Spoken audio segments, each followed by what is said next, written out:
SMT Nation, we back. We're going to be talking Verizon in this video. I just watched a 20-some minute video from like the Verizon YouTube channel, and quite possibly one of the worst videos I've ever watched.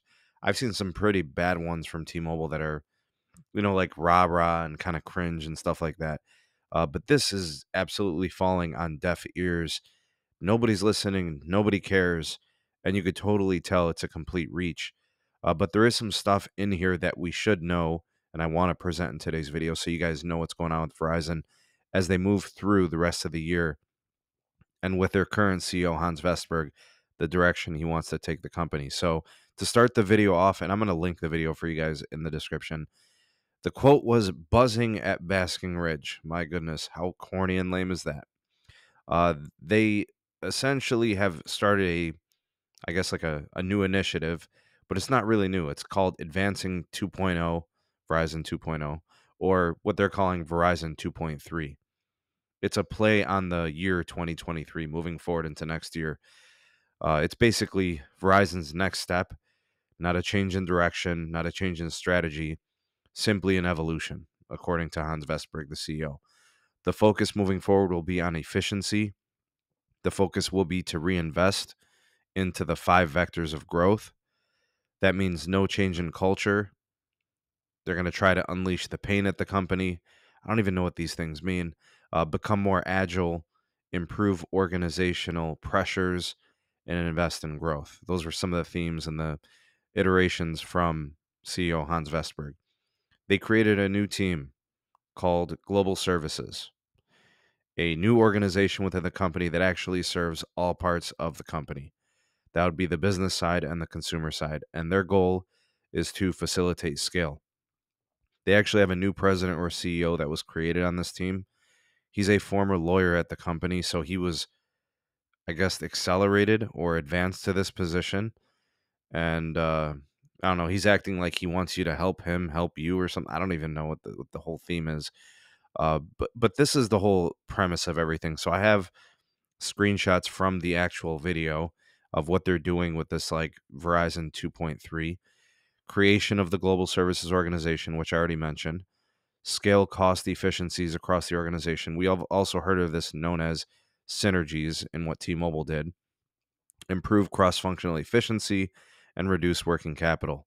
Okay, so goals: increase focus on key differentiators. So that's like MEC and stuff like that. Improve organizational efficiencies, alleviate pain points, remove barriers to growth. Because see, they're not growing, and they do have a lot of customer pain points. There have been a lot of regressions at the company. And then it says cost savings for business investment, bottom line, improve return on capital. So this, folks, right, all here at the bottom, everything actually, all this, everything here, except for the first thing, has to do with shareholders and investors. All of that is music to their ears. What Verizon's going to have to execute. Folks, what I think is going to end up happening here, regardless of whoever this Craig Silliman guy is, what he comes in to do and all this other stuff, like all these people, this is cute, this is nice, whatever, you know what I mean? Preliminary global services functions, here's what they do. These people, it doesn't even matter. All these people, financial operations, GTS, fleet aviation, who effing cares, right? This is what it's going to be about. Bill once, serve all. All right, that's efficiency, right? Cost cutting. No joke, guys. Here's what I think is going to happen. and I'm pretty confident in this. Layoffs are coming at Verizon. They already did price hikes, and you saw what happened. People are churning. Verizon, who historically never has churn, now has it. They're going to lose customers this quarter, and this will be consecutive quarter number 3. So Q1s are usually bad for Verizon. They've had multiple Q1s where they didn't grow. Q2 was the first time they ever had 2 bad consecutive quarters. And then just a few weeks ago, Hans Vestberg came in and told us they were going to have losses in Q3. Who does that? Who braces everyone for losses? There's nobody else in the industry like this guy. I don't understand it. It doesn't make it better when you tell us that you're going to lose customers. They're losing customers, and they're even not growing in the areas they typically do, like business. The fixed wireless access, in my opinion, which could be a major growth vector for them, is not reaching its potential because they're not doing themselves any favors in mobile. So they're gonna, in my opinion, they're gonna cut costs. Layoffs are probably coming. They already did the price hikes. They're losing customers. You're probably gonna see them eliminate teams, parts of teams, whole teams.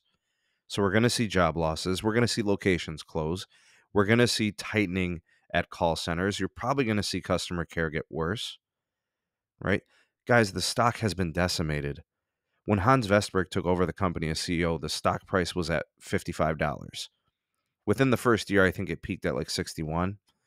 I bet investors were feeling pretty good about that. You got a 6% yield or a 6% dividend, so it pays nicely. But it's down to like $35. And it's not done. It's going to also go down with the market here as the market continues its downturn. Macroeconomics are poor. Do we see sub $30 under Hans Vestberg with no sign of things turning around? He, at the last investor conference he spoke to, said that things are going to turn around in Q1. How?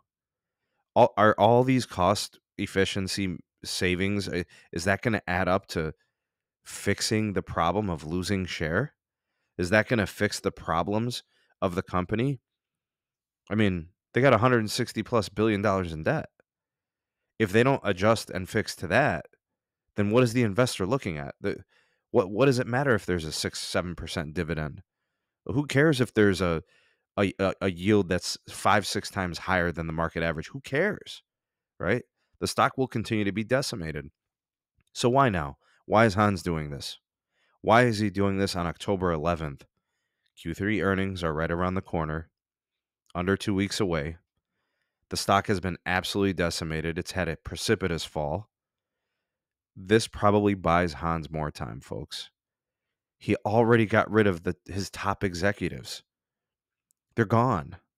The only thing that remains is Hans. He's got all these new people that report directly to him, his yes men. He bought himself 2 or 3 more quarters at least. Hans is not going anywhere, folks, and his plan, he's gonna drive it into the ground till the wheels fall off. He's completely disconnected from reality.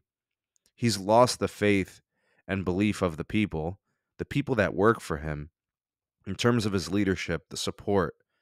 Nobody believes in any of this. I speak to these people all the time. He's not tricking anyone. I don't know where he was during this thing. He was like doing it remotely. They had the little banner behind him. I mean, if we look at the most successful CEOs, the people believe in them and they work hard for them and they believe in the direction that the company is going because it ensures that their hard work is going to pay off and it's going to support the company long term, and they believe in the vision. I don't think he has that. Other people see this too, but he's going to ride it till the wheels fall off and he's going to burn it into the ground, I guess. Who knows? I mean, we only have 3 or 4 mobile network operators in this country. Too big to fail, I suppose. But folks, I don't understand. He's saying they're going to turn around in Q1 with, what do they call this? The global services team is going to save this company from all these things? I don't think so. The holidays might give them a little bit of a jolt, people upgrading phones and adding services. It ain't going to be this. They're going to continue to go through cable. We're going to continue to see big cable adding wireless subscribers. Xfinity, Spectrum, we're going to see that. Fixed wireless access will continue to be a bright spot for Verizon. That's it. Everything else, they're just going to be bystanders. The culture is going to be the same. That's not a good thing, folks. That is not a good thing right now. He's crazy. This guy's out of his mind. Anyways, I wanted to shoot you guys straight. I wanted to tell you guys how I see it. These are all the things I take away from this whole video. Moving forward, it's more of the same, folks. More Hans, more upsell to premium, expensive, blah, blah, blah. Nothing's changing, folks. The next 2-3 quarters, I expect more of the same. He bought himself more time. He got rid of everybody that would have probably supplanted him and taken over. Um, yeah, terrible. Comment down below. You are the voice of the people, the SMT Nation. Let your voice be heard.